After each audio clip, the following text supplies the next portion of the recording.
Patay ang driver operator sa usa ka Transport Network Vehicle Service o TNVS. Diyang gipusil sa riding in tandem suspect samtang nagmaneho sa iyang sakyanan sa Barangay Balulang sa Cagayan de Oro City kagabi. Ang detalye sa report ni James Paulo Yap. Patay na diyang naabtan sa mga otoridad ang driver ni ining usa ka sedan. Diyang gipusil matud pa kini sa makadagang higayon samtang nagmaneho kini sa iyang sakyanan sa Barangay Balulang sa Cagayan de Oro City pasado alas 9 sa gabi. Sumala sa mga responding pulis, usa ka Transport Network Vehicle Service o TNVS driver operator ang biktima. Kinsa naghatod lang matud pa og pasahero sa lugar. Nakaangkon ang 39 anyos nga lalaking biktima og 7 kasamad pinusilan. Hinungdan sa iya kamatayon.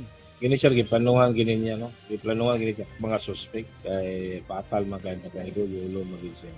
Sigon sa pulis, nga riding in tandem matud pa ang mga suspect kaysa daling misibat paghuman sa krimen. Dili pa sab kuno nila masuta ang motibo sa krimen apan ang gulong may kalabutan sa gugma ang usa sa ginatutukan sa investigasyon. Wala gini sa sabay sir kung ano siya threat niya. Ang iyan na istorya lang sa ato yung mga so nga na siya.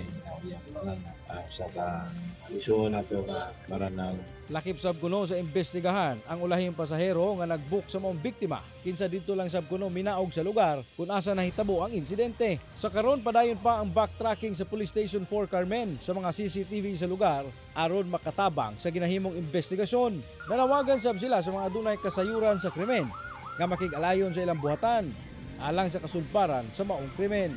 wala contact ko na mo tong last nga kuan so cellphone lang sir pero nagdumili man siya pag patimaw kay accordingly nakulbaan daw siya babae so nakulbaan daw siya so ato nang gipasaligan assurance so iya man nagatungod sir so panayon nga po atong bisigado. Ginasulayan pa sa GMA Regional TV 1 Mindanao nga makuha og pahayag ang pamilya sa driver. Kauban si Makoy Sempron, James Paulo Yap, 1 Mindanao.